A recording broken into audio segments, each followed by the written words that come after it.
ஓம் சாய்நாத். சாய்நாத் எல்லாருக்கும் வணக்கம்.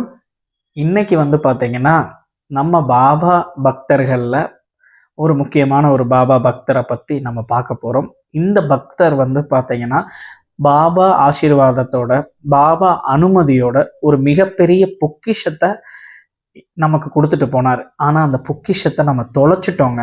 அந்த பொக்கிஷத்தை நம்ம இப்போ தொலைச்சிட்டோம். அந்த பொக்கிஷம் நம்மக்கிட்ட இல்லை. அந்த பொக்கிஷத்தை பார்த்தீங்கன்னா நிறைய பேர் 1990களில் வந்தவங்க, ஷீரடிக்கு வந்தவங்க எல்லாம் அந்த பொக்கிஷத்தை பார்த்துருக்காங்க. இப்போ அந்த பொக்கிஷம் நம்மக்கிட்ட இல்லை. இந்த பொக்கிஷம் பார்த்தீங்கன்னா ஷீரடிக்கே மிகப்பெரிய அடையாளம். ஒவ்வொரு பாபா பக்தர்களுக்கும் மிகப்பெரிய அடையாளமாக இருந்துச்சு. அது மட்டும் இல்லாமல் இந்த இந்திய தேசத்துக்கே, இந்த பாரதத்துக்கே ஒரு மிகப்பெரிய அடையாளமாக இருந்துச்சு. நீங்கள் எல்லாரும் கேட்கலாம், என்ன தீபக் நீ சொன்ன பாபா பக்தர்களுக்கு அடையாளம் சொன்ன, அது மட்டும் இல்லாமல் ஷீரடிக்கு அடையாளம்னு சொன்னேன், இப்போ என்னன்னா இந்தியாவுக்கே அடையாளம், பாரத தேசத்துக்கே அடையாளம்னு சொல்கிறேன், அப்படி என்னப்பா சொல்ல போகிறேன் அப்படின்னு கேட்டிங்கன்னா, இன்னைக்கு நம்ம பார்க்க போகிறது பார்த்தீங்கன்னா சாத்தே வாடா அப்படின்ற ஒரு வாடாவை பற்றி தான் நம்ம பார்க்க போகிறோம். இந்த வாடாவை பார்க்கறதுக்கு முன்னாடி இந்த வாடா எப்படி உருவாச்சு, எப்படி உருவானது அப்படின்றத தான் நம்ம பார்க்க போகிறோம். ராவ் பகதூர் ஹரி விநாயக் சாத்தே. இப்போ நீங்கள் அவரோட ஃபோட்டோ பார்க்கலாம், வீடியோவில் வந்துக்கிட்டு இருக்கும். ராவ் பகதூர் ஹரி விநாயக் சாத்தே. இந்த ஹரி விநாயக் சாத்தே பார்த்தீங்கன்னா மிகப்பெரிய செல்வந்தர், ஒரு மிகப்பெரிய பணக்கார மனிதர். இவர் முதல்ல ஷீரடிக்கு வரார். ஷீரடி ஒரு குக்கிராமம். இப்போ நீங்கள் ஷீரடிக்கு வாங்க. இப்போ ஷீரடிக்கு வந்தீங்கன்னு பார்த்தீங்கன்னா இந்தியா முழுக்க, உலகம் முழுக்க லட்சக்கணக்கான மக்கள் பாபாவை தரிசனம் பண்ணிட்டு போகிறாங்க. இன்னைக்கு பார்த்தீங்கன்னா நம்மளுடைய பட்ஜெட்டுக்கு ஏற்ற மாதிரி நிறைய ஹோட்டல்ஸ் இருக்குது. டார்மெண்ட்ரியில் ஆரம்பித்து இப்போது 5 ஸ்டார் ஹோட்டல் வரைக்கும் இருக்குது. கிட்டத்தட்ட 2000 ஹோட்டல்ஸ்க்கு மேலே ஷீரடியில் இருக்குது. ஆனால் அந்த காலத்தில் அவ்வளோ பாபா பக்தர்கள் பாபாவை பார்க்க கடல் கடந்தெல்லாம் வந்தாங்க. அவங்க எல்லாரும் தங்கின ஒரு இடம் அப்போ பார்த்தீங்கன்னா இந்த அளவுக்கு பெரிய பெரிய ஹோட்டல்ஸ் இதெல்லாம் கிடையாதுங்க. அப்போல்லாம் பார்த்தீங்கன்னா அந்த பக்தர்கள் தங்கி பாபாவை சந்தோஷமாக குடும்பத்தோடு உட்காந்து அவங்க ஆடி பாடி பாபாவை நினச்சி நாமஜபம் பண்ணி அவங்க சந்தோஷமாக இருந்த இடம் சாத்தேவாடா. சாத்தேவாடான்றது தான் முதல்ல ஷீரடியில் கட்டப்பட்ட வாடா. வாடானா என்னன்னு தெரியுங்களா? வாடானா ஒரு பில்டிங். அந்த வாடான்றது பார்த்தீங்கன்னா தங்கும் சத்திரம், அதை தான் வாடான்னு சொல்லுவாங்க. ஸோ சாத்தேன்றவர் பார்த்தீங்கன்னா அவருடைய முழு பேர் ராவ் பகதூர் ஹரி விநாயக் சாத்தே. அவர் முதல்ல ஷீரடிக்கு வர்றப்போ அவர் தங்குறதுக்கு அவருக்கு பார்த்தீங்கன்னா நல்ல சத்திரம் இல்லை, நல்ல வாடா இல்லை. ஸோ அவர் யோசிக்கிறார், என்னடா ஒரு நல்ல வாடா இல்லை, ஒரு சௌகரியமாக எதுவுமே இல்லையே அப்படின்னு சொல்லிட்டு அவர் பார்த்தீங்கன்னா சாத்தே வாடாவை கட்டுறாரு. அவருடைய பேர் ராவ் பகதூர் ஹரி விநாயக் சாத்தே, அதனால அவருடைய பேரை அந்த சத்திரத்துக்கு வைக்கிறாரு. ஸோ இப்படி தான் சாத்தே வாடான்ற பேர் உருவாச்சு. இந்த வாடாவை எப்போ கட்டுறாருன்னா 1908 1908 இந்த வாடாவை கட்டுறாரு. நீங்கள் சாய் சச்சரிதத்தில் படிச்சிருப்பீங்க. அந்த காலத்திலேயே பார்த்தீங்கன்னா ஐரோப்பியாவிலேருந்து ஒரு பெருந்தகை பாபாவை பார்க்க வந்திருப்பாரு. பாபாவோட கையை முத்தம் கொடுக்கணும்னு பார்ப்பாரு. பாபா பெர்மிஷன் கொடுக்க மாட்டார். அப்படிப்பட்ட ஐரோப்பிய பெருந்தகை எங்கே தங்கியிருக்க முடியும்? அவ்வளோ பெரிய ஐரோப்பியாவிலேருந்து வந்திருக்காரு. அதுக்கடுத்து பார்த்தீங்கன்னா தர்கட், ஜோகிந்திரா தர்கட்டை பற்றி சாய் சச்சரிதத்தில் சொல்லியிருப்பாங்க, சாப்டர் 9 சொல்லியிருப்பாங்க. அப்போ தர்கட் அம்மையார் பார்த்தீங்கன்னா அவங்க ஷீரடிக்கு வர்றப்போலாம் அங்கே இருக்கிற அக்கம் பக்கத்தில் நண்பர்கள் வீட்டில் தான் தங்கியிருப்பாங்க. அப்போ ஒரு பசியுள்ள ஒரு நாய் வந்திருக்கும். அவங்க ஒரு ரொட்டி துண்டை தூக்கி போடுவாங்க. அப்போது பாபா கேட்பாங்க, நானே இங்கே வேறவங்க வீட்டில் இருக்கேன், நான் எப்படி உங்கள் பசியை ஆற்றிருக்க முடியும்னு சொல்லியிருப்பாங்க. நீங்கள் அந்த ரெஸ்ட் ஆஃப் ஸ்டோரிஸ் சாய் சச்சரிதத்தில் இருக்குது, நீங்கள் படிச்சுக்கலாம். நான் ஏன் இதை சொல்கிறேன்னா, அந்த ஐரோப்பியா பெருந்தகை ப்ளஸ் இந்த அம்மா ஜோகிந்திரா தர்கட், அவங்க பார்த்தீங்கன்னா ஜோகிந்திரா தர்கட்டுடைய அம்மா, அவங்க பார்த்தீங்கன்னா சீதாபாய் தார்கட், அவங்கெல்லாம் தங்கினப்போ பார்த்தீங்கன்னா வாடா கிடையாது. அவங்கெல்லாம் வீடுகளில் பக்கத்தில் ஷீரடிக்கு வந்தால் பழக்க வழக்கத்துக்கு இருக்கிறவங்க அவங்க வீட்டில் போய் காசு கொடுத்து ஒரு ரெண்ட்டுக்கு இப்படி தான் தங்கினாங்க. ஸோ இந்த ராவ் பகதூர் ஹரி விநாயக் சாத்தேன்றவர் மிகப்பெரிய செல்வந்தர். அவர் வந்தப்போ அவருக்கு அசௌகரியமாக இருக்குது. ஸோ அப்போ அவர் ஒரு வாடா கட்டணும்னு முடிவு பண்ணுறாரு. அப்போது அவர் என்ன செய்கிறாருன்னா பாபா கிட்ட அனுமதி வாங்க போகிறாருங்க. துவாரகமாய்க்கு போய், பாபா இந்த மாதிரி நான் ஷீரடியில் ஒரு சத்திரம் கட்டலான் இருக்கேன், ஒரு வாடா கட்டலான் இருக்கேன், நீங்கள் வந்து எனக்கு அனுமதிக்கணும் அப்படின்னு கேட்குறாரு. நம்ம எல்லாருக்கும் தான் தெரியுமே, சாய் சச்சரிதத்தில் தான் ரொம்ப அழகாக சொல்லியிருக்காங்களே, நம்ம பாபா வந்து பார்த்திங்கன்னா எப்பயுமே அவர் சொல்கிற பல விஷயங்கள் வந்து புரிஞ்சுக்கிறவே முடியாது. அதை சில பக்தர்களால் மட்டும்தான் புரிஞ்சுக்கிற முடியும். அதுபோல் பாபா கிட்ட போய் இவர் கேட்குறாரு. இவர் கேட்டவுடனே என்ன சொல்கிறாருன்னா, பாபா என்ன சொல்கிறாருன்னா, நீ பெரிய காம்பவுண்ட் செவரை கட்டு அப்படின்னு சொல்கிறாரு. இவருக்கு ஒரே பயமாக போயிடுது. என்னடா பாபா இப்படி ஒரு பெரிய கோட்டையோட காம்பவுண்ட் சுவரை கட்ட சொல்கிறாரு, ஷீரடிக்கே நான் எப்படி ஒரு காம்பவுண்ட் சுவர் கட்ட முடியும் அப்படின்னு சொல்லி அவர் ரொம்ப யோசிக்கிறாரு. பாபா என்ன சொல்கிறாரு, ஒரு பெரிய காம்பவுண்ட், அந்த காம்பவுண்டு நம்ம தமிழில் என்ன சொல்லுவோம் எனக்கு டக்குன்னு வரல, காம்பவுண்ட் சுவரை கட்டுன்னு சொல்கிறாரு, பெரிய வால் கட்டுன்னு சொல்கிறாரு. இவருக்கு வந்து ஒரு பயமாக போயிடுது. என்னடா கோட்டையோட வாலை வந்து எப்படி நான் கட்ட முடியும், நான் ஒன்றும் அவ்வளோ பெரிய செல்வந்தன் இல்லையே, எப்படி மொத்த ஷீரடிக்குமே நான் ஒரு கோட்டை செவுறு வந்து எழுப்ப முடியும் அப்படின்னு சொல்லி யோசிக்கிறாரு. நான் என்னடா போய் கேட்டேன் பாபா கிட்ட, நான் வந்து ஒரு தங்கும் சத்திரம், ஒரு வாடா கட்டணும்னு கேட்குறேன். ஆனால் பாபா என்னன்னா அவர் வாட்டுக்கு ஒரு பெரிய வாழை கட்டுன்னு சொல்கிறாரு அப்படின்னு சொல்லிட்டு குழம்பி போயிட்டார். இதை தான் சாய் சச்சரிதத்தில் சொல்லியிருப்பாங்க. பாபா எல்லா விஷயமே அவர் சொல்கிற பல விஷயங்கள் பல பேத்துக்கு புரியாது, ஆனால் புரிய வேண்டி அங்கே இருக்கிற சபையில் இருக்கிற பக்தர்களுக்கு அது போய் சேரும். ஸோ அப்புறம் கொஞ்சம் நேரம் கழித்து ராவ் பகதூர் ஹரி விநாயக் சாத்தே ரொம்ப யோசிக்கிறாரு. யோசித்து பாபா கிட்ட போய் அவர் வந்து, பாபா நீங்கள் சொன்னது வந்து பார்த்தீங்கன்னா இந்த செவுத்தோடு சேர்த்து கட்ட சொல்கிறீங்களா அப்படின்னோடனே ஆமாம் அப்படின்னு சொல்கிறாரு. என்னன்னா ஷீரடியில் ஒரு செவுரு இருக்குங்க. அந்த செவுரு எங்கே இருக்குன்னு பார்த்தீங்கன்னா நம்மளுடைய பாபாவுடைய குருஸ்தான் நீம் ட்ரீ இருக்குது பார்த்தீங்களா, 16 வயசு பாலகனா பாபா வந்து அமர்ந்த இடம் இருக்குது பார்த்தீங்களா, அந்த இடத்துக்கு பக்கத்தில் ஒரு கட்டடம் இருக்குது. அந்த கட்டடத்தோட சேர்த்து நீ சத்திரத்தை கட்டுன்னு பாபா சொல்கிறாரு. அப்போ அவர் என்ன செய்கிறாருன்னா, ராவ் பகதூர் ஹரி விநாயக் சாத்தை வந்து பார்த்தீங்கன்னா அந்த லேண்டை வந்து அந்த இடத்த வந்து பார்த்தீங்கன்னா பர்ச்சேஸ் பண்ணுறாரு. நீம் ட்ரீக்கு பக்கத்தில் இருக்கிற அந்த இடத்த பர்ச்சேஸ் பண்ணி அவர் வந்து பார்த்தீங்கன்னா ஒரு வாடா கட்டுறாருங்க. அந்த வாடாவும் கட்டி முடிக்கப்படுது. பாபா ஆசீர்வாதத்தோட இந்த வாடா வந்து கட்டி முடிக்கப்படுது. கட்டட வேலைகள் நல்லபடியாக முடிஞ்சிருச்சு. இப்போ செகண்ட் ஃப்ளோர் கட்டுறாங்க. இப்போ நம்ம வீட்டில் எப்படி ஃபர்ஸ்ட் செகண்ட் தேர்ட் ஃப்ளோர்னு சொல்லியிருக்கோம், அந்த காலத்திலேயே வந்து பார்த்தீங்கன்னா சாத்தேவாடால 2வது மாடி கட்டிக்கிட்டு இருக்காங்க. கட்டும்போது என்ன ஆகுதுன்னா, அந்த 2வது மாடி கட்டும்போது கரெக்டாக நம்மளுடைய பாபாவுடைய வேப்ப மரத்துக்கு பக்கத்தில் தான் இந்த சாத்தேவாடாவை கட்டிக்கிட்டு இருக்காங்க. ரொம்ப பக்கத்தில் இருக்கு. நீங்கள் ஃபோட்டோவில் புகைப்படத்தை பார்த்தீங்கன்னா தெரியும், ரொம்ப பக்கத்தில் இருக்கு. ஸோ இந்த 2வது மாடி கட்டும்போது அதில் பாபாவுடைய வேப்ப மரம் இருக்குது பார்த்தீங்களா, இந்த குருஸ்தான் வேப்ப மரத்தில் ஒரு கிளை, ஒரு பிரான்ச் வந்து பார்த்தீங்கன்னா ஒரு சைடு போகுது. அந்த பிரான்ச்சை நம்ம கட் பண்ணாதான் பில்டிங்கை எழுப்ப முடியும். இப்போ எல்லாரும் யோசிக்கிறாங்க, ஏன் பாபாவோட நீம் ட்ரீயோட பிரான்ச்சஸை எப்படி கட் பண்ணுறது, அந்த கிளைகளை எப்படி கட் பண்ணுறது, அச்சோ நம்மளால முடியாது அப்படின்னு சொல்லி எல்லாரும் பின் வாங்குறாங்க. ஏன்னா அது பாபாவுடைய குருஸ்தான் ஆச்சே. 16 வயசு பாலகனா அவர் அமர்ந்த இடத்துல இருக்கிற அந்த வேப்ப மரம் வந்து நமக்கு ஒரு பொக்கிஷம். அந்த பொக்கிஷத்தை எப்படி நம்ம கையால் வெட்ட முடியும், இது பெரிய பாவம் அப்படின்னு சொல்லிட்டு எல்லாரும் கட்டட வேலை பண்ணுறவங்க எல்லாம் உட்காந்துட்டாங்க, யாரும் பண்ணலை.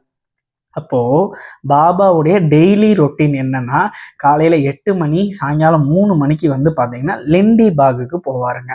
அப்போது பாபா வந்து லெண்டி பாகுக்கு போகும்போது கரெக்டாக அந்த வேப்ப மரத்தை கடந்து தான் போகிறாரு. அப்போ கடந்து போகிறப்ப அவர் பார்க்குறாரு, இவங்க வந்து பார்த்திங்கன்னா 2வது மாடி அந்த சாத்தேவாடாவுக்கு அந்த தங்கும் சத்திரத்துக்கு வந்து பார்த்தீங்கன்னா சாத்தேவாடாவுக்கு அந்த 2வது மாடி கட்டாமல் எல்லாரும் வேலை செய்யாமல் இருக்காங்க. அப்போ பாபா போகிறாரு. அங்கே போய் என்னாச்சு, ஏன் யாருமே வேலை செய்யாமல் இருக்கீங்க, என்னாச்சு அப்படின்னு கேட்குறாரு. அப்போ அவங்கெல்லாம் சொல்கிறாங்க, இல்லை பாபா நாங்கள் வந்து இந்த செவுரை எழுப்பினோம்னா அதில் வந்து உங்களுடைய வேப்ப மரத்தோடைய ஒரு கிளை உள்ளே வருது பாபா, அதை வெட்டினா தான் நாங்கள் வந்து பில்டிங்கை எழுப்ப முடியும், நாங்கள் எப்படி பாபா வெட்டுறது அப்படின்னோடனேவும் அப்போ பாபா என்ன சொல்கிறாருன்னா, நீ வெட்டு அப்படின்னு சொல்கிறாரு. நமக்கு ஒரு தேவைன்னு ஒன்று இருக்குது, அந்த தேவைன்ற இருக்கிறதுனால அதை வெட்டுறது ஒன்றும் தப்பு இல்லை, நீ வெட்டுன்னு சொல்கிறாரு. சொல்லிவிட்டு அவர் லெண்டி பாகுக்கு போயிடுறாருங்க. போயிட்டு ஒரு மணி நேரம் கழித்து பாபா திரும்பவும் வராருங்க. திரும்பவும் துவாரகமாய்க்கு போகிறதுக்காக லெண்டிபாக்ல இருந்து கரெக்டா பாபாவுடைய வேப்ப மரம் அந்த குருஸ்தானை தாண்டும் போது அவர் பார்க்குறாரு, இவங்க யாருமே எந்த வேலையும் திரும்பவும் செய்யலை. ஏன்னா அவங்களுக்கு பயம், எப்படி பாபா வேப்ப மரத்தை வெட்டுறது, ஒரு சைடு கிளைய வெட்டுறது அப்படின்னு சொல்லி அவங்க யோசிக்கிறாங்க. அப்போ பாபா என்ன செய்யறாருன்னா, அவரே வந்து ஏறி அவர் என்ன செய்யறாருன்னா வெட்டுறாரு, ஒரு சைடு கிளைய வெட்டுறாரு. அப்போ அவர் என்ன சொல்றாருன்னா, நான் ஒரு தடவை சொல்லுவேன், 2 தடவை சொல்லுவேன், 3வது தடவையும் நீ என் பேச்சை கேட்காட்டினா என் உடல் உறுப்பில் இருக்கும் ஒரு பாகமாக இருந்தா கூட நான் கட் பண்ணி தூக்கி போட்டுருவேன் அப்படின்னு பாபா சொல்றாரு. பாபா என்ன சொல்றாரு, நான் ஒரு தடவை சொல்லுவேன், 2 தடவை சொல்லுவேன், 3வது தடவையும் என்னுடைய பேச்சை நீ மதிக்கலை கேட்கலைன்னா நான் வெட்டி தூக்கி போட்டுருவேன். அது என் உடலில் இருக்கிற ஒரு பாகமாகவே இருந்தால் கூட தூக்கி போட்டுருவேன். ஒரு குழந்தை பொய் சொல்லுதுன்னா அதை வெட்டி தூக்கி போடுவேன் அப்படின்றத பாபா சொல்கிறார். ஸோ அப்போ பாபா அந்த ஒரு கிளையை வெட்டுறாரு, அந்த கிளை உடஞ்சி கீழே விழுகுதுங்க. விழுந்தோடனேவும் பாபா அவரோட கையை எடுத்து அந்த வேப்ப மரத்தில் அப்படி வைக்கிறாரு. வச்சு அவர் என்ன சொல்கிறாருன்னா, இதில் ஒரு பகுதி இந்த பக்கம் வந்து ரொம்ப இனிப்பாக இருக்கும், அந்த இன்னொரு பகுதி வந்து பார்த்தீங்கன்னா அந்த பகுதியை விட இந்த பகுதி வந்து இனிப்பாக இருக்கும்னு சொல்கிறாரு. அப்போ சுற்றி இருந்த பாபா பக்தர்கள், அப்போ இருந்த பக்தர்கள், இதை பார்த்துக்கிட்டு இருக்க பக்தர்கள் என்ன செய்கிறாங்கன்னா, பாபா வேப்ப மரத்தில் ஒரு கிளையை வெட்டினோடனேயும் அந்த கிளை விழுந்துருது. பாபா இந்த விஷயத்த சொல்கிறாரு. என்ன சொல்கிறாரு, ஒரு பக்கம் வந்து பார்த்தீங்கன்னா ஸ்வீட்டாகவும், இன்னொரு பக்கம் வந்து பார்த்தீங்கன்னா பிட்டர், ஒரு பக்கம் வந்து இனிப்பாகவும் ஒரு பக்கம் வந்து கசப்பாகவும் இருக்கும்னு சொல்லி பாபா அவர் கையை வேப்ப மரத்தில் அப்படி வச்சு சொல்கிறாரு. சொன்னோடனேவும் சுற்றி இருக்கிற பாபா பக்தர்கள்லாம் அந்த வேப்ப இலைகளை எடுக்கிறாங்க. அது எடுக்கும்போது பார்த்தீங்கன்னா ஒரு சைடு இனிப்பாகவும் ஒரு சைடு கசப்பாகவும் அவங்க உணர்ந்தாங்க. ஸோ இன்னைக்கும் ஷீரடிக்கு வந்தீங்கன்னா அந்த வேப்ப மரத்தை சுற்றி நிறைய பக்தர்கள் நின்றுப்பாங்க, காத்துக்கிட்டு இருப்பாங்க. அவங்க துப்பட்டாவை போட்டு வேப்ப இலைகளை எடுக்க பார்ப்பாங்க. ஏன்னா அது பாபாவுடைய குருஸ்தான். பாபா 16 வயது பாலகனா அமர்ந்த இடம், அவருடைய குரு தவம் பண்ண இடம் அந்த இடம். ஸோ அதனால அந்த வேப்ப இலைகளை எடுக்கிறாங்க. ஆனால் அதுக்கெல்லாம் முன்னோட்டமாக என்னன்னா, அன்னைக்கு பாபா வந்து பார்த்தீங்கன்னா இந்த வார்த்தையை சொல்லியிருக்காரு, ஒரு சைடு இனிப்பாகவும் ஒரு சைடு கசப்பாகவும் இருக்குன்றத பாபா சொல்லியிருக்காரு. ஸோ இந்த மாதிரி தான் இந்த சாத்தேவாடா வந்து கட்டி முடிக்கப்படுதுங்க. இப்போ என்ன நடக்குதுன்னா, சாத்தேவாடாவில் வந்து பார்த்தீங்கன்னா பெரிய பெரிய நபர்கள்லாம் தங்குறாங்க. பாபா பக்தர்களில் வந்து பார்த்தீங்கன்னா ஒரு ரொம்ப டச்சிங்கான ஒரு கதை இருக்குங்க. ரொம்ப அந்த கதையை படித்தாலேவும் அந்த சிட்டுக்குருவிகள்னு சொல்லுவாங்க. பாபா எப்படி சிட்டுக்குருவிகளை வந்து ஷீரடிக்கு இழுக்கப்பட்டாங்க, அந்த சிட்டுக்குருவிகள்லாம் சொல்லுவாங்க. அதில் வந்து ஒரு சிட்டுக்குருவி மேகா, மிகப்பெரிய சிவ பக்தர். அந்த மேகா சிட்டுக்குருவி கதையை படிக்கும் போதெல்லாம் நமக்கு கண் கலங்கிரும். அந்த மேகா சிட்டுக்குருவி வந்து பார்த்தீங்கன்னா அவர் தங்கின இடம் வந்து பார்த்தீங்கன்னா இந்த புனிதமான சாத்தேவாடா. அந்த சாத்தேவாடால தான் பாபா வந்து பார்த்தீங்கன்னா அந்த அற்புத காட்சியை அவருக்கு கொடுக்குறாரு. சாய் சச்சரிதத்தில் சொல்லியிருப்பாங்க, திரிசூலம் வரைகிறது, அக்ஷதை தூக்கி போட்டது, இது எல்லாமே அந்த ரூம்ல தான் நடக்குது. சாத்தேவாடா தங்கியிருந்த அவரோட சாத்தேவாடால மேகா தங்கியிருந்த அந்த அறையில தான் இது நடந்துச்சு. அதுக்கடுத்து வந்து பார்த்தீங்கன்னா நூல்கர் அவர் வந்து பார்த்தீங்கன்னா மிகப்பெரிய பாபா பக்தர். அவர் சத்கதி அடைஞ்ச இடம் மேகா, நூல்கர் சத்கதி அடைஞ்ச இடம் நம்மளுடைய சாத்தேவாடா. அது மட்டும் இல்லாமல் கேஜி பீஷ்மா வந்து பார்த்தீங்கன்னா சாய் சகுனோ பாசனான்ற புத்தகத்தை ஆரத்தி பாட்டை நமக்கு கொடுத்தவர் கேஜி பீஷ்மா இருந்த இடம் அந்த சாத்தேவாடா தான். இப்போ நீங்கள் எல்லாரும் சொல்லுவீங்க, உண்மைதான் தீபக், கரெக்டு தான், சாத்தேவாடாவை நம்ம இழந்துட்டோம். சாத்தேவாடா வந்து பார்த்தீங்கன்னா ஒவ்வொரு பாபா பக்தர்களுக்கும் அது மிகப்பெரிய பொக்கிஷம். ஷீரடியோட பொக்கிஷத்தை நம்ம இழந்துட்டோம். ஏன்னா அந்த காலத்தில் இருந்த பாபா பக்தர்கள்லாம் அமர்ந்து தங்கி அவங்க சந்தோஷமா நாம ஜபம், பஜன், பாபா பாடல்களை பாடிக்கிட்டு அவங்க சந்தோஷமா நடனம் ஆடி அவங்க அற்புதமான நிகழ்வுகள் நடந்த இடம் அந்த சாத்தேவாடா. அதை நம்ம இழந்துட்டோமே தீபக். இருந்தாலும் நீ ஒன்று சொன்னே தீபக், இந்த சாத்தேவாடா வந்து இந்தியாவுடைய மையம், இந்தியாவுடைய பொக்கிஷம், இந்தியாவுடைய இந்த பாரதத்தோட பொக்கிஷம்லாம் சொன்னேன். எப்படி இது பாரதத்தோட பொக்கிஷம் ஆகும் தீபக் அப்படின்னு நீங்க கேட்டீங்கன்னா, அது எப்படின்னா 1918 பாபா மகா சமாதி அடைகிறார். அக்டோபர் 15, 1918. அதுக்கு முன்னாடி வந்து பார்த்தீங்கன்னா 1918 சமாதி அடைகிற வரைக்குமே இந்தியா வந்து சுதந்திரம் அடையலைங்க. இந்தியா சுதந்திரம் அடையலை. 1918க்கு முன்னாடி நடந்த நிகழ்வுகள் தான் நமக்கு 1918 அதுக்கு முன்னாடி நடந்த நிகழ்வுகள் தான் நமக்கு சாய் சச்சரிதத்தில் சொல்லியிருக்காங்க. அந்த அற்புதங்கள் தான் நம்மளுடைய ஹேமந்த் பந்த் வந்து சொல்லியிருக்காரு. அவர் வந்து பார்த்த அனுபவங்கள், அவர் கேட்டு தெரிஞ்சுக்கிட்ட அனுபவங்கள் எல்லாம் தான் நமக்கு புத்தக வாயிலாக கொடுத்துருக்காரு. அப்போ வந்து பார்த்தீங்கன்னா இந்தியா சுதந்திரம் அடையலை. நம்ம இந்தியா வந்து பார்த்தீங்கன்னா சுதந்திரம் பாபா இருந்த காலத்தில் அடையலை. அப்போ இந்தியாவை வந்து யார் ஆட்சி செய்கிறாங்க? ஆங்கிலேயர்கள் ஆட்சி செய்கிறாங்க. பிரிட்டிஷ் அவங்க ஆட்சி செய்கிறாங்க. இப்போ என்னன்னா இந்தியாவில் வந்து பார்த்தீங்கன்னா 2 விதமான சுதந்திர போராட்டம் நடக்குது. நல்லா கேட்டுக்கோங்க, இந்தியாவில் 2 விதமான சுதந்திர போராட்டம் நடக்குது. ஒன்று வந்து பார்த்தீங்கன்னா மகாத்மா காந்தியோடைய வழியில் அகிம்சை முறையில் ஒரு சுதந்திர போராட்டம் நடக்குது. இன்னொன்று வந்து பார்த்தீங்கன்னா அடிக்க அடிதான், நம்மளுடைய சுதந்திரத்தை நம்ம வந்து அடித்து அதான் வாங்கணும், நம்ம போராடி தான் வாங்கணும், நம்ம வந்து சண்டை செஞ்சு தான் வாங்கணும்னு சொல்லி ஒரு சைடு போராட்டம் நடக்குது. அது யார் தலைமையில் நடக்குதுன்னா த கிரேட் சுபாஷ் சந்திர போஸ் அவருடைய தலைமையில் நடக்குது. அப்போ வந்து பார்த்தீங்கன்னா பல பகுதிகளில் அகிம்சை முறையிலும் பல பகுதிகளில் வந்து சுபாஷ் சந்திர போஸ் அவருடைய தலைமையிலும் போராட்டங்கள் ஆங்கிலேயர்களுக்கு வெள்ளையர்களுக்கு எதிராக நடந்துக்கிட்டே இருக்கு. அதில் மகாராஷ்டிரா அந்த மராத்தா மாநிலத்தில் 2 மிகப்பெரிய போராளிகள் இருந்தாங்க, சுதந்திர போராட்ட தியாகிகள் இருக்காங்க. அவங்க யாருன்னா ஒன்று வந்து பார்த்தீங்கன்னா காப்பர்டே, இன்னொன்று வந்து பார்த்தீங்கன்னா லோகமானிய திலக். இந்த 2 பேரும் வந்து பார்த்தீங்கன்னா சண்டை செய்யணுன்றதுல குறியா இருந்தாங்க. சண்டை செஞ்சு ஆங்கிலேயர்களுக்கு வந்து பார்த்தீங்கன்னா சிம்ம சொப்பனமாக இருக்காங்க இந்த காப்பர்டேவும் லோகமானிய திலக்கும். இவங்க 2 பேருமே பாபாவை பார்த்துருக்காங்க. இதில் லோகமானிய திலக்கை விட காப்பர்டே வந்து பார்த்தீங்கன்னா பாபா கிட்ட ரொம்ப அந்யூன்யமாக ரொம்ப அவர் கூட இருந்திருக்காரு. நீங்கள் வந்து பார்த்தீங்கன்னா சாய் சச்சரிதத்தில் படிச்சிருப்பீங்க. அந்த கதைகளில் வந்து பார்த்தீங்கன்னா ஒரு இடத்துல ரொம்ப அழகாக சொல்லியிருப்பாங்க. இன்னைக்கு பாபா வந்து பார்த்தீங்கன்னா கபர்டேவை வந்து வீட்டுக்கு போக சொல்லிட்டாரு அப்படின்ற ஒரு சின்ன பேராகிராஃப் அவ்வளோதான் சொல்லியிருப்பார். பாபா வந்து பார்த்தீங்கன்னா இன்னைக்கு கபர்டேவை போக சொல்லிட்டாரு. அவர் 3 மாதம் தங்கியிருந்தாரு. ஆனால் அவருடைய மனைவி வந்து பார்த்தீங்கன்னா 7 மாதங்களோ 8 மாதங்களோ சொல்லியிருப்பாங்க. கரெக்டாக இருந்தால் 7 to 8 months தங்கியிருந்ததா சொல்லியிருப்பாங்க. நீங்கள் நல்லா நோட் பண்ணணும், சாய் சச்சரிதத்தில் எவ்வளவோ பக்தர்கள் வந்திருக்காங்க.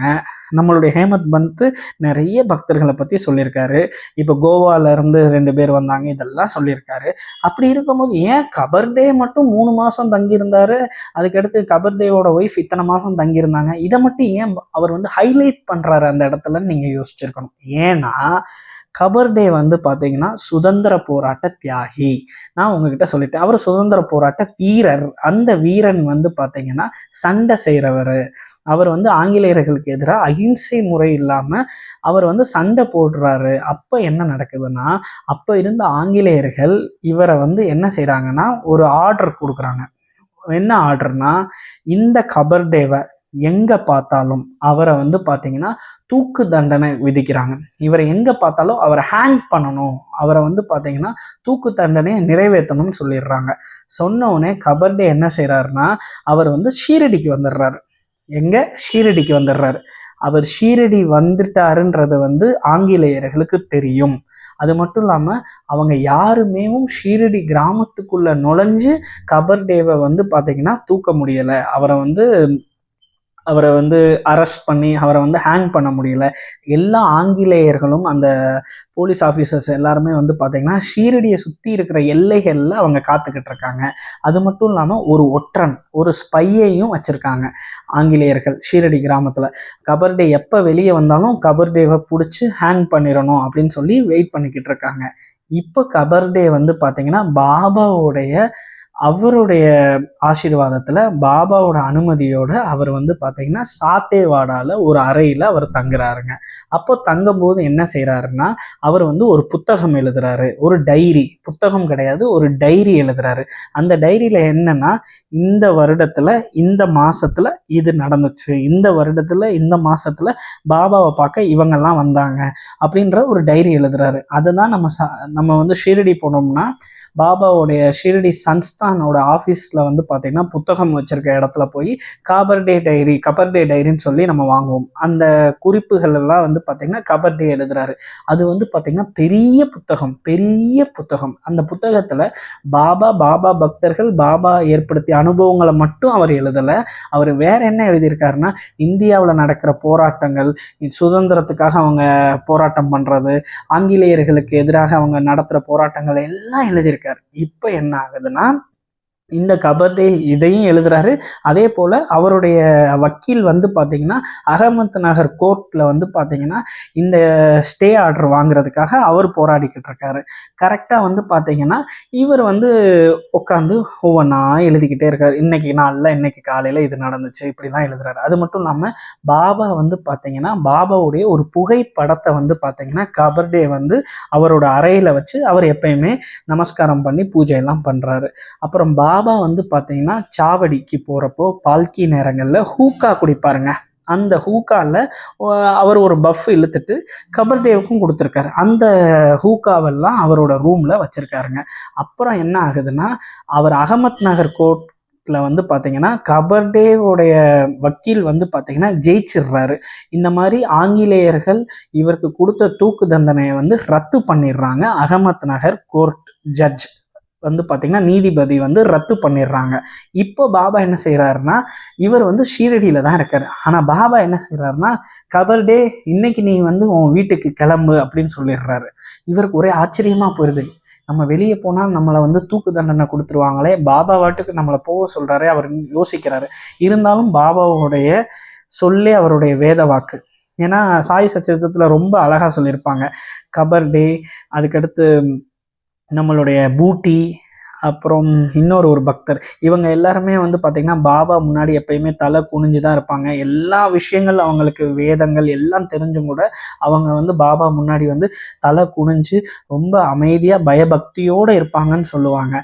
ஒன்று கபர்டே, இன்னொன்று வந்து பூட்டி, இன்னொருத்தவர் பேர் வந்து எனக்கு தெரியலையே. அவர் பேர் நான் வந்து மைண்டில் வச்சுருந்தேன், டக்குன்னு மறந்துட்டேன். நீங்கள் சாய் சச்சரிதத்தில் படித்தீங்கன்னா சொல்லியிருப்பாங்க, ரொம்ப அழகாக சொல்லியிருப்பாங்க அந்த 3 பேரை. அதில் வந்து கபர்டே வந்து பார்த்திங்கன்னா பாபா சொன்னோடனேயும் அவர் எதுவுமே பாபா கூட சண்டை போடாமல், அவர் பாபா என்ன பாபா இப்படி சொல்கிறீங்க, நான் வெளியே போனால் என்னை பிடிச்சிருவாங்க அப்படிலாம் எதுவும் சொல்லாமல் பாபா பேச்சை கேட்டு அவர் வெளியே போகிறாரு. வெளியே போனால் அவர் வந்து பார்த்திங்கன்னா அவருடைய அந்த தண்டனை வந்து ரத்தாகப்பட்டதுன்றது வந்து தெரிய வருது. இதுதான் இங்கே நடக்குது. இப்போ இது எப்படி இந்தியாவுடைய பொக்கிஷமாக மாறப்போகுது அப்படின்னு பார்த்தீங்கன்னா, இப்போ இந்தியா வந்து சுதந்திரம் அடைகிறதுக்கு முன்னாடி இந்த நிகழ்வுலாம் நடக்குது. இப்போ இந்தியா சுதந்திரம் அடையுது. இந்தியா வந்து சுதந்திரம் ஆனவுடனே பார்த்தீங்கன்னா, இந்தியாவுடைய ஆர்கியாலஜிக்கல் டிபார்ட்மெண்ட், தொல்பொருள் ஆய்வாளர்கள், அந்த டிபார்ட்மெண்ட்டை சேர்ந்தவங்க வந்து என்ன செய்கிறாங்கன்னா, பாம்பேலேருந்து அவங்க வந்து சுதந்திர போராட்டத்தை சேர்ந்தவங்க, அவங்களோட பொக்கிஷங்களை எல்லாம் பாதுகாத்து ஒரு மியூசியமாக பத்திரமா வைக்கணும். இந்தியாவுடைய ஆர்கியாலஜி டிபார்ட்மெண்ட் வராங்க, அவங்க வந்து தேடுறாங்க. அப்படி அவங்களுக்கு தெரிய வருது, த கிரேட் சுதந்திர போராட்ட வீரர் கபர்டே வந்து ஷீரடியில் பாபா கூட இருந்திருக்காரு, அவர் வந்து தங்கின ஒரு அறை இன்னும் இருக்குது அப்படின்றத தெரிஞ்சுக்கிட்டு அந்த மொத்த இந்தியாவில் இருக்கிற ஆர்கியாலஜி டிபார்ட்மெண்ட்டை சேர்ந்த முக்கியமான நபர்கள்லாம் ஷீரடிக்கு வராங்க. சுதந்திரம் ஆனதுக்கு பிறகு அவங்க வந்து சாத்தே வாடாவில் வந்து பார்த்திங்கன்னா கபர்டே ரூம்குள்ளே போகிறாங்க. அங்கே வந்து பார்த்திங்கன்னா கபர்டே பாபாவை வணங்கின அந்த பாபாவுடைய திருவுருவ படம், அதுக்கடுத்து பாபா வந்து கொடுத்து அவர் ஒரு பஃப் இழுத்துட்டு கொடுத்த பாபாவுடைய ஹூக்கா, அதுக்கடுத்து அவர் எழுதின டைரி எல்லாத்தையும் கைப்பற்றி அவங்க வந்து இந்தியன் ஆர்கியாலஜிக்கல் டிபார்ட்மெண்ட்டுக்குள்ளே கொண்டு போய் வைக்கிறாங்க. இப்போ என்ன ஆகுதுன்னா, ஷீரடி சன்ஸ்தான் வந்து இந்தியன் ஆர்கியாலஜி டிபார்ட்மெண்ட்டுக்கு போய் அந்த கபர்டே எழுதின டைரியில் எங்கள் பாபாவை பற்றி பல குறிப்புகள் இருக்குங்க, அதை எங்களுக்கு கொடுங்க, அதை நாங்கள் வந்து கபர்டே டைரியாக நாங்கள் வெளியிட போகிறோம் அப்படின்னு கேட்குறாங்க. அவங்களும் வந்து பார்த்திங்கன்னா பாபாவை பற்றி அவர் எழுதின குறிப்புகள் எல்லாம் அவங்க கொடுத்துட்றாங்க. இந்தியன் கவர்மெண்ட் வந்து ஷீரடி சமஸ்தானத்துக்கு கொடுத்துட்றாங்க. அவங்க வந்து அது ஒரு புத்தகமாக மாற்றி அதை வந்து கபர்தே டைரியாக நமக்கு கொடுத்துட்றாங்க. இப்போது நீங்கள் வந்து பார்த்தீங்கன்னா இந்தியாவுடைய மிகப்பெரிய அடையாளமாக அந்த சாத்தேவாடா மாறிடுது. ஏன்னா மிகப்பெரிய சுதந்திர போராட்ட வீரர் நம்மளுடைய கபர்தே தங்கி இருந்த வாடா அந்த சாத்தேவாடா. அந்த சாத்தேவாடாவில் இருந்த பொருட்களில் நம்ம பாபாவுடைய புகைப்படமும் அவர் கும்பிட்டு அவர் வணங்கின அந்த படமும் பாபா கொடுத்த ஹூக்கா அந்த பஃப் இழுத்த அந்த சில்லமும் அதுக்கடுத்து வந்து பார்த்திங்கன்னா அந்த டைரியும் இருக்குது. இப்பயும் அந்த புத்தகத்தையும் அந்த படத்தையும் அந்த ஹூக்காவையும் நீங்கள் பார்க்கலாம். எங்கே பார்க்கலான்னா இந்தியன் ஆர்கியாலஜி டிபார்ட்மெண்ட்டுக்கு போனீங்கன்னா, அந்த இந்தியன் ஆர்கியாலஜி டிபார்ட்மெண்ட்டோடைய ஆஃபீஸுக்கு போனீங்கன்னா அங்கே வந்து பார்த்திங்கன்னா நம்மளுடைய பொக்கிஷமான சாத்தேவாடாவுடைய பெருமை, நம்ம பாபாவுடைய பெருமை, அவருடைய பக்தர் கபர்தே பயன்படுத்தின பொருட்கள், கபர்டே பயன்படுத்திய பொருட்கள் எல்லாமே அங்கே பாதுகாக்கப்பட்டிருக்குங்க. ஸோ நம்ம எவ்வளோ பெரிய விஷயத்தை தொலைச்சிட்டோம் பாருங்கள். அதுக்கடுத்து வந்து பார்த்திங்கன்னா ஷீரடி வந்து டெவலப் ஆகுது, கொஞ்சம் கொஞ்சமாக டெவலப் ஆகுது. பாபாவுடைய சமாதி மந்திர் வந்து பூட்டி வந்து பார்த்திங்கன்னா 1918 நம்ம சாய் சச்சரிதத்தில் படிச்சிருப்போம். அவர் கட்டிக்கிட்டு இருப்பார். அப்புறம் பாபாவுடைய பூத உடல் அங்கே போயிடுது. இது எல்லாமே உங்களுக்கு தெரியும். அதனால தான் நான் ஓரலாக உங்களுக்கு சொல்கிறேன். இப்போது எக்ஸாக்டாக இந்த சாத்தேவாடா 1918 எப்படி இருக்குன்னா, ஸ்ரீமான் பூட்டி அவர்கள் கட்டின பூட்டிவாடா சமாதி மந்திர்னு இப்போ அழைக்கப்படுற இடத்துக்கும் குருஸ்தான் வேப்ப மரத்துக்கும் நடுவில் இருக்குங்க. இன் பிட்வீனில் இருக்குது. குருஸ்தானுக்கும் சமாதி மந்திருக்கும் நடுவில் இருக்குது. ஸோ நிறைய டிஸ்டர்பன்ஸாக இருக்குது. நம்ம பாபாவை பார்த்துட்டு வெளியே வர்றவங்களுக்கு எல்லாம் ரொம்ப தொந்தரவாக இந்த பில்டிங் இருக்குது. வெளியே போகிறதுக்கு சின்ன கேட்டாக இருக்குது. கொஞ்சம் கஷ்டப்படுறதுனால அப்போ வந்து பார்த்திங்கன்னா அவங்க வந்து இந்த பில்டிங்கை இடிக்கணும்னு சொல்லிட்டு முடிவு பண்ணுறாங்க. அப்போ வந்து எல்லாரும் வந்து சண்டை போடுறாங்க. ஷீரடியில் இருக்கிற வயசானவங்க, லோக்கல்ஸ் எல்லாருமே, வில்லேஜர்ஸ் எல்லாருமே வந்து சண்டை போடுறாங்க. இல்லை, நீங்கள் இப்படி பண்ணக்கூடாது, இதெல்லாம் தப்பு, இப்படிலாம் பண்ணக்கூடாதுன்றாங்க. அவங்கள வந்து சரிங்க நாங்கள் பண்ணலைன்னு சொல்லிட்டு 1996 இல்லை 97, எனக்கு வினிமா சொன்னது 97ன்னு நினைக்கிறேன். 97ல் வந்து என்ன நடக்குதுன்னா, வினிமா வந்து பார்த்தீங்கன்னா வினிமா கிட்ட போய் சதா அண்ணா வந்து சொல்கிறாரு. சதா அண்ணா வந்து வினிமாவுடைய பையன். அவர் வந்து என்ன சொல்கிறாருன்னா, அம்மா வாங்க, இன்னைக்கு சாத்தேவாடாவை வந்து இன்னைக்கு இடிக்க போகிறதா நான் கேள்விப்பட்டேன், நம்ம போய் ஒரு புகைப்படங்கள் ஃபோட்டோஸ் எடுத்து வச்சுக்கிருவோம் அப்படின்னு சொல்கிறாங்க. ஏன்னா அவங்கக்கிட்ட ஒரு கொட்டாக் அந்த கேமரா இருக்குது, அவங்க எடுத்துக்கலான்னு சொல்லிட்டு சொல்கிறாரு சதா. அதுக்கு வந்து வினிமா வந்து என்ன சொல்கிறாங்கன்னா, அரே சதா நோ, அதெல்லாம் சாத்தேவாடாவை போய் எப்படி இடிக்க முடியும், அது நம்மளுடைய பொக்கிஷம், நம்ம பாபா பக்தர்கள் கபர்டே, பீஷ்மா, நூல்கர், மேகா அவங்கெல்லாம் இருந்த இடம், மேகா நூல்கர் போல பல பக்தர்கள் சத்கதி அடைஞ்ச இடம், அதெல்லாம் இடிக்க வாய்ப்பில்லை அப்படின்னு சொல்லிட்டு அவங்க இருந்துடுறாங்க. 1997 இரவு நேரத்தில், யாருமே மக்கள் இல்லாத நேரத்தில் சாத்தேவாடாவை வந்து இடித்து தரமட்டம் ஆக்கிடுறாங்க.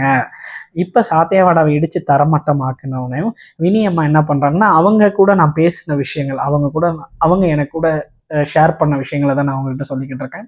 அப்போ என்ன நடக்குதுன்னா, அம்மா வந்து நைட்டு சதா சொல்கிறாரு, அவங்க நம்பலை. அடுத்த நாள் காலையில் சமாதி மந்திரில் பாபாவோட காக்கடா ஆரத்தி முடிச்சுட்டு இப்படி வெளியே வராங்க. அந்த சாத்தேவாடை இடிஞ்சு கிடக்குது. அதை பார்த்து அம்மாவால் தாங்கிக்கிற முடியலை. இப்படிப்பட்ட ஒரு மாபெரும் பொக்கிஷத்தை நம்ம இழந்துட்டோமேன்னு சொல்லி அந்த சாத்தேவாடாவோட அந்த செங்கலை கட்டி பிடிச்சி அவங்க அழுதாங்க. இதை அம்மா என்கிட்ட அவங்க பேசின பல அனுபவங்களில் இந்த விஷயத்தை எனக்கு சொல்லி அவங்க வந்து ஃபீல் பண்ணாங்க. அப்போது சாத்தேவாடாவிலேருந்து அதோட ஞாபகார்த்தமாக ஒரு செங்கக்கல்லை எடுத்து அம்மா வந்து வீட்டில் வச்சுருக்காங்க. இன்றைக்கும் அந்த கல்லுகள்லாம் இருக்குது. ஸோ இப்படிப்பட்ட ஒரு மிகப்பெரிய பொக்கிஷத்தை நம்ம இழந்துட்டோங்க. இதை தான் நான் சொன்னேன், இந்தியாவுடைய பொக்கிஷம், பாபா பக்தர்களுடைய பொக்கிஷம், ஷீரடியோட பொக்கிஷம் ஹரி விநாயக், நம்மளுடைய ராவ் பகதூர் ஹரி விநாயக் சாத்தை அவர்கள் கட்டின சாத்தேவாடா. மீண்டும் அடுத்த வாரம் இன்னொரு பாபாவுடைய அற்புதங்கள், பாபா பக்தர்களை பற்றி நம்ம தெரிஞ்சுக்கலாம். அது மட்டும் இல்லாமல் எல்லாருக்கும் ரொம்ப ரொம்ப நன்றி, தேங்க்யூ ஸோ மச்.